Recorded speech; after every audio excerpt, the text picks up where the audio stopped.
Henry VI preferred to spend his days in exile in Scotland alone. He spent hours immersed in prayer, reading, or at the mouth of the River Forth. His hosts continued to treat him as King of England.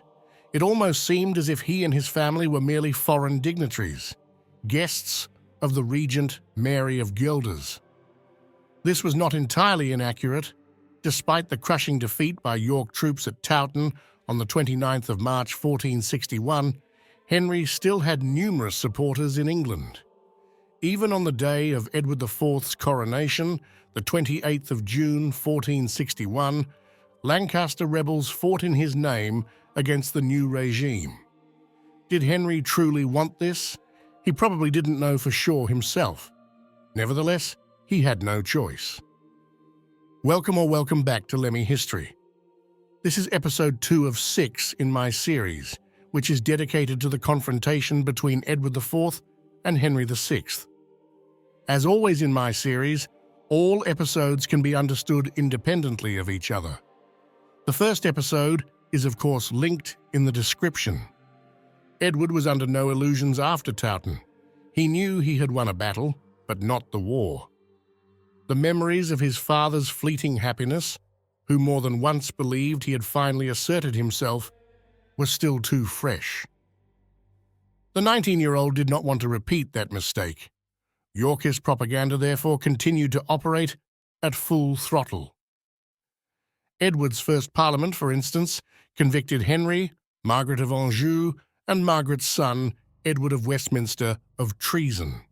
In doing so, the propaganda lent an official veneer to the rumours surrounding the illegitimate origin of the former crown prince. The Milanese ambassador Prospero di Camullo illustrated in one of his reports just how determined Yorkist propaganda was to underscore the idea that Henry was not Edward's father. He had heard rumours, he wrote, that the exiled queen wished to join Henry Beaufort, the Duke of Somerset, in a plot to poison her husband and place her son on the throne. Beaufort was the alleged half-brother of Edward of Westminster.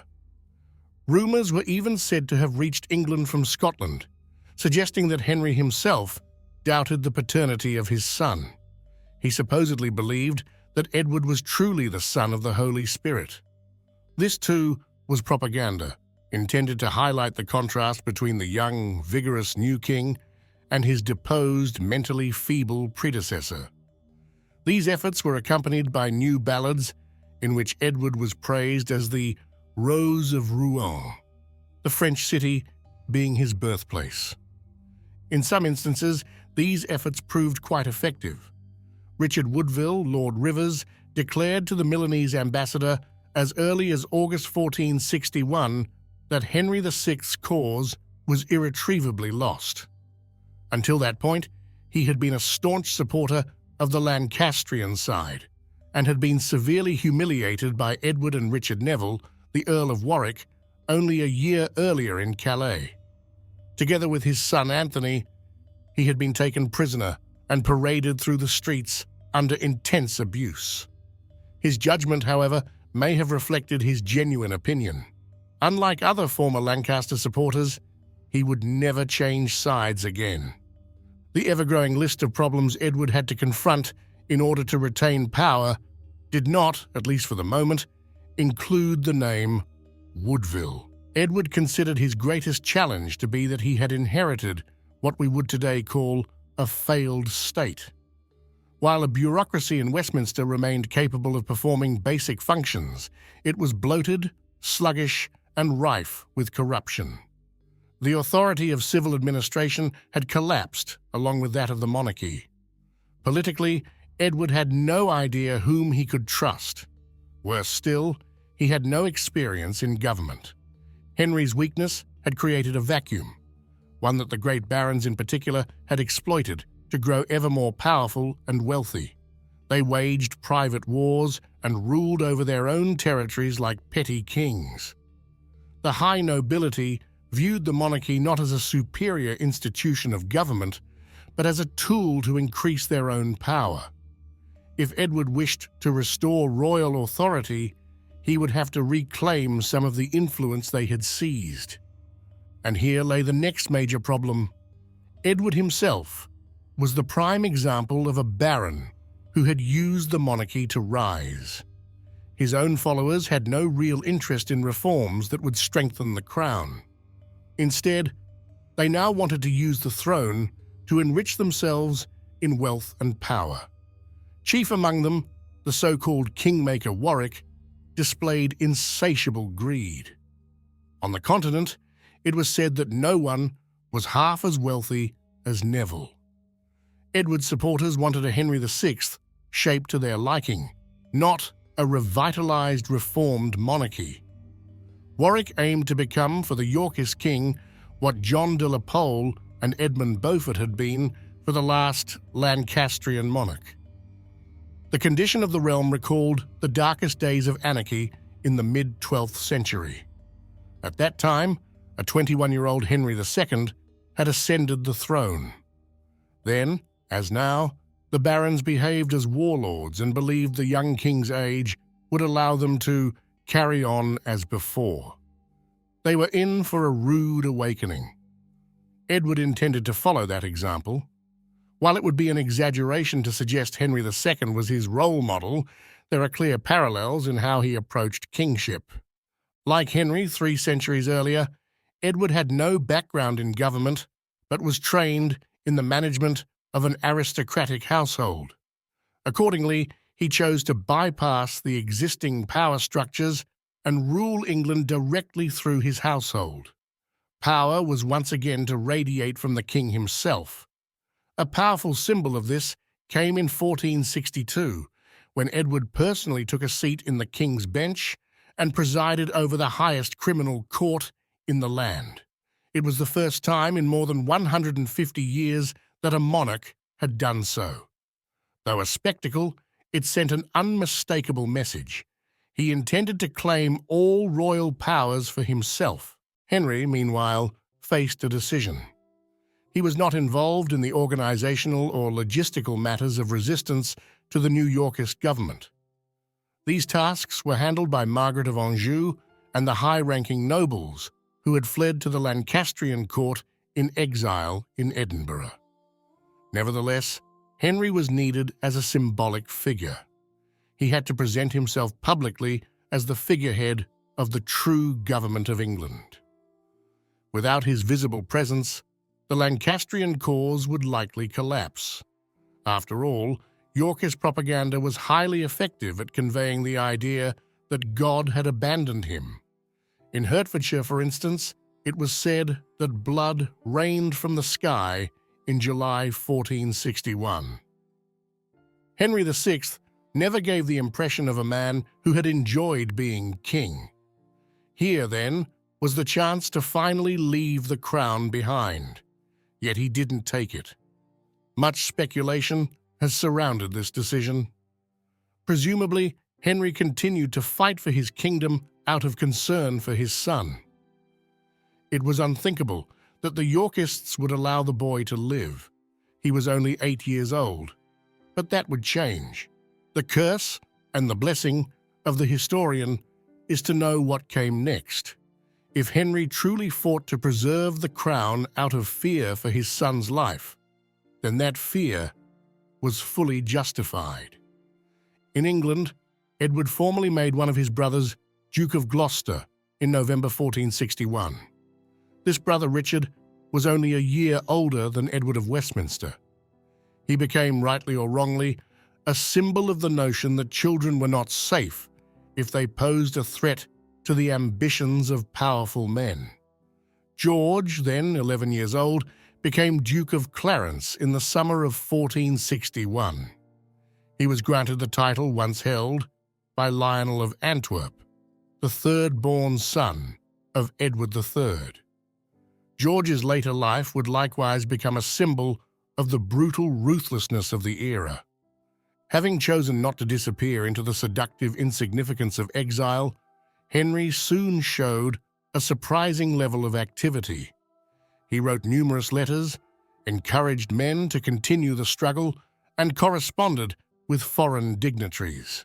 At times, He even accompanied troops bound for England. He staged himself in such a way that his followers could genuinely believe they were fighting for him. Fortresses in northern England, in particular, held out against the Yorkist regime for a remarkably long time. Harlech Castle in North Wales did not surrender until 1468. Henry and Edward had one thing in common during this period. Both kings lacked money.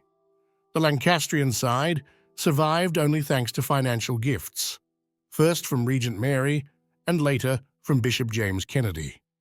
Meanwhile, Edward was not only heavily indebted as a private individual, but his kingdom also failed to generate sufficient income to meet its looming expenses, let alone repay existing debts. Trade was stagnant, and as long as foreign powers were unconvinced of Edward's security on the throne, they were reluctant to enter into medium or long-term agreements with him.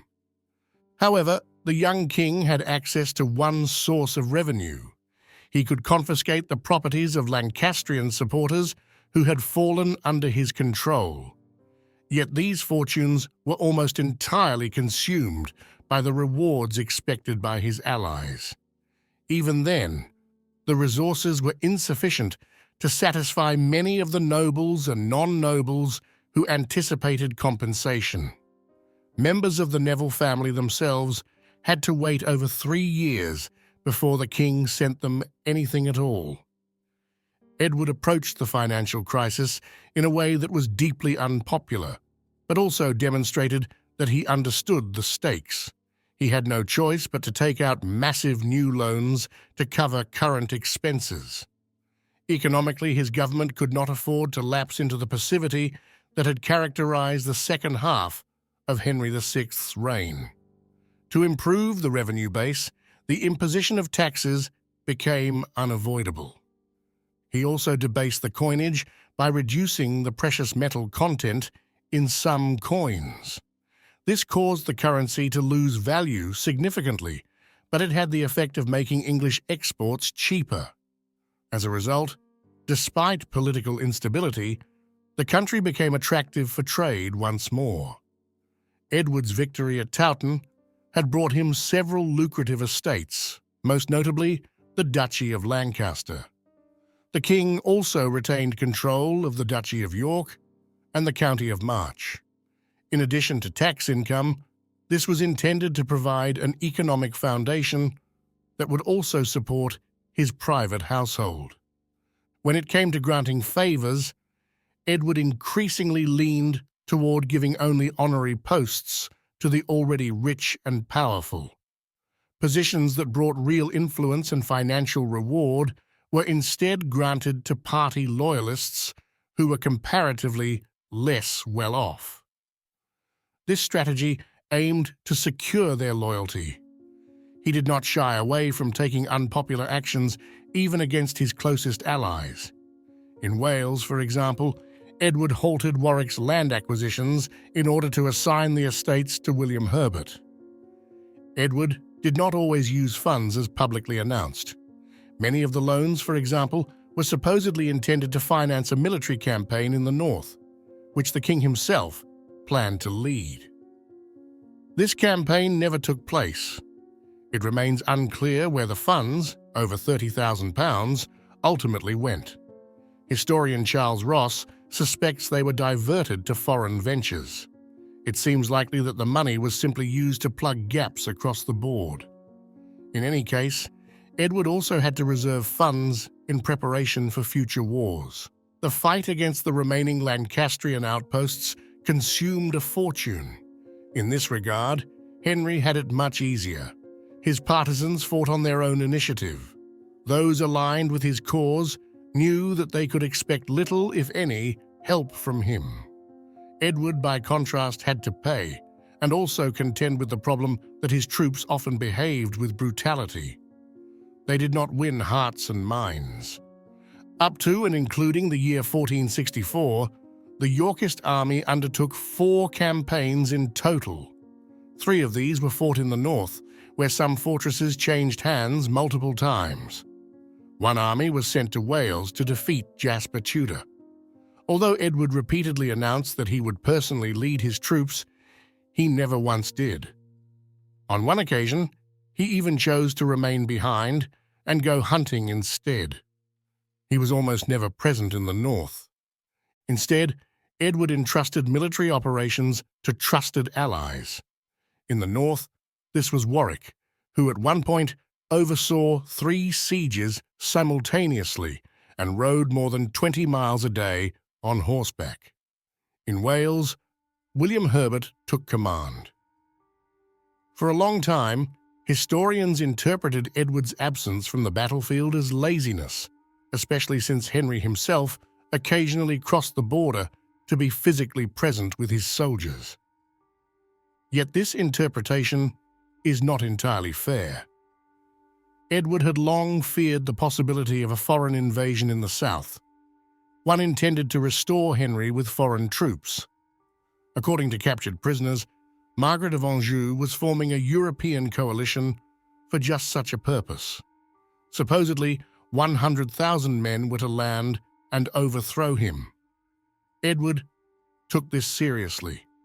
When Margaret's supposed superforce finally did land, he summoned all his nobles to bring their forces to his side. He is said to have mobilized between 30,000 and 40,000 men. Margaret's international force, however, turned out to consist of just 800 men, soldiers who never had a chance to make a military impact. Many were shipwrecked in a storm and captured by Yorkist forces. Margaret and Henry, with great luck, barely reached a safe Scottish port. Edward also wished to remain at the heart of government. He had seen firsthand under Henry how dangerous it was when others ruled in the monarch's name. He also possessed a keen eye for the strengths and limitations of his own supporters. Warwick, for example, was a skilled propagandist and capable military commander, but a dreadful politician. Despite Edward's kingship, Warwick's influence in the north, owing to his landholdings and long-standing authority, exceeded the king's. The prospect of Edward's death presented a serious danger. George was the designated heir, but he was far too young to lead the government himself. Were Edward to die, it was almost certain that Neville would assume total control. Yet he lacked the ability to govern effectively. Edward was just old and respected enough to restrain him. No other figure in the realm held a comparable degree of authority. Thus, Edward resolved to restore royal authority from the centre. His allies would be responsible for confronting the Lancastrians and suppressing rebellion. Although a certain nostalgia for Henry's reign is said to have lingered among the population, and Henry even wrote to France, suggesting the kingdom might soon be ready for his return, Edward's strategy ultimately worked. Edward had grasped an essential truth, one with highly unpopular consequences. In order to establish himself as king, he had to be recognized as a monarch. This meant he needed to pursue a policy of reconciliation. In doing so, he followed a path similar to that of Henry II. Barons who submitted to him could retain their lands, titles, and possessions. Those who refused faced execution. And this certainly happened. For example, the Earl of Oxford and his eldest son were executed as traitors. Edward's policy of reconciliation, however, went disastrously wrong in several instances. He pardoned Henry Beaufort, for example, and did everything within his power to keep Somerset loyal. He appointed him head of his bodyguard, symbolically shared a bed with him, a gesture of deep trust at the time, and even organized a tournament in his honor. Nevertheless, Somerset betrayed him at the first opportunity, a decision that would cost him his head in 1464. Such betrayals did not deter Edward. There were several reasons for this. First, Neville treated prisoners with exceptional brutality, even by the standards of the time. This gave Edward the opportunity to cast himself as a merciful contrast. Supporters of the Lancastrian cause were offered a choice. They could submit to the king and receive pardon, or take their chances with the Kingmaker and the army. Second, mercy was considered a classic virtue of kingship. Anyone who accepted Edward's pardon implicitly acknowledged his legitimacy as king, and if that person later betrayed him, Edward could punish them without hesitation or guilt. Third, clemency could also serve a practical purpose. It was sometimes offered for free, but it could just as well be sold. In that sense, forgiveness became a financial tool to refill the depleted royal coffers. Fourth, reconciliation served as a means of restoring unity. Edward actively sought to arrange marriages between former enemies in the hope of quelling hostility in this way. Fifth, and perhaps most significantly, the dividing lines in the Wars of the Roses often cut straight through nuclear families. Brothers fought against brothers, fathers against sons. Edward gambled that such families fractured by civil war might be especially open to reintegration, and by and large, he was correct. Edward went even further with this approach well before his own wedding as to what Warwick found reasonable. On the international stage, Edward sought above all to isolate the Lancastrian cause. At one point, he even appears to have considered marrying Maria of Guelders. He also dispatched Warwick to the continent to conduct negotiations. The goal was to forge alliances with both Burgundy and France. At first, fortune seemed to favor him. Charles VII died, and his successor as King of France was Louis XI. Louis had Margaret's envoys arrested, yet the deposed queen was a skilled player in the diplomatic arena. She secured Scottish support by surrendering Berwick Castle, which had been in English hands for nearly a century. Louis was offered the city of Calais in a secret agreement, and this offer ultimately won him over. It became increasingly clear why Margaret of Anjou had crossed the Channel with her son, Edward of Westminster.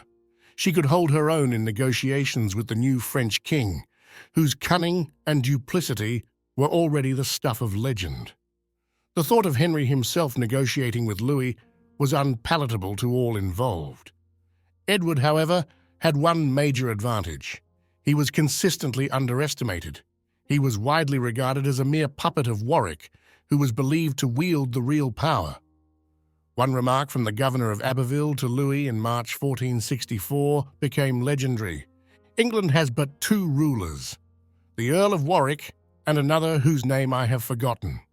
Ironically, Edward's all too visible human weaknesses played to his benefit.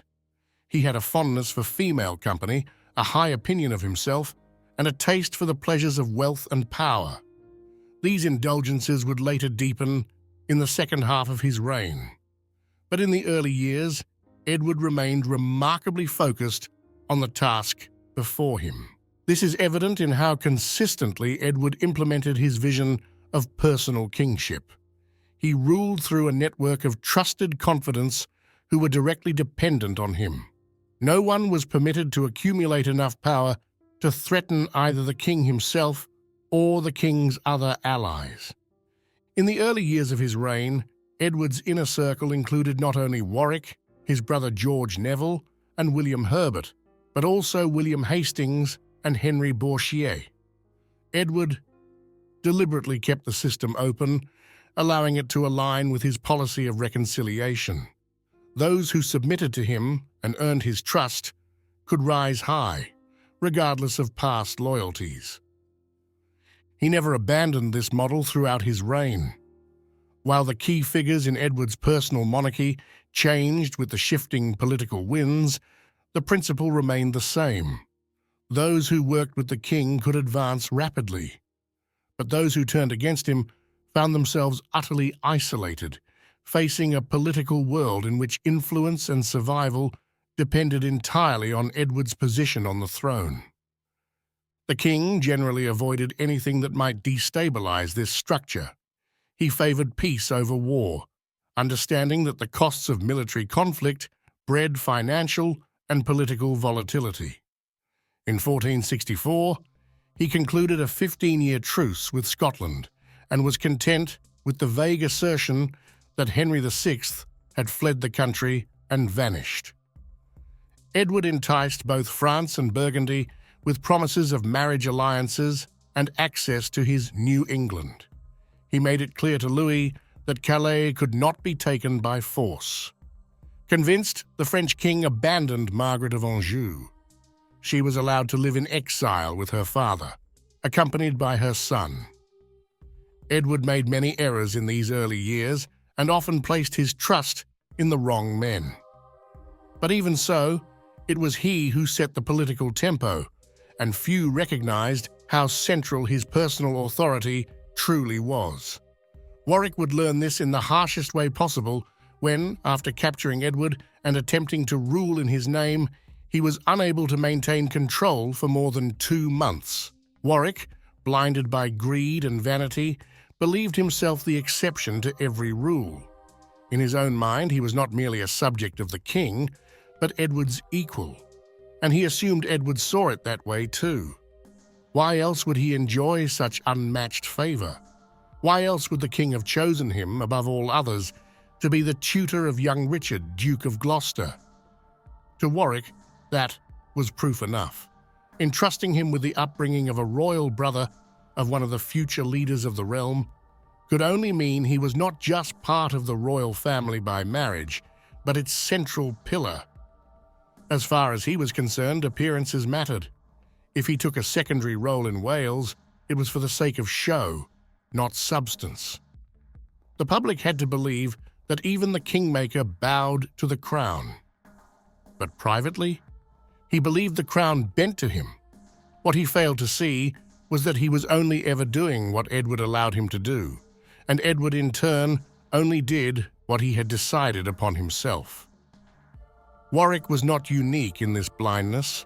Many in the kingdom were slow to realize just how tightly Edward held the reins, and that ignorance, so long as it lasted, became one of the young king's greatest strengths. But such illusions do not last forever. The moment was fast approaching when Warwick and others in Edward's inner circle would see clearly for the first time what kind of man they were dealing with. And, as so often in history, it was a woman who forced that realization. Thanks for watching. Please like and subscribe to support the channel.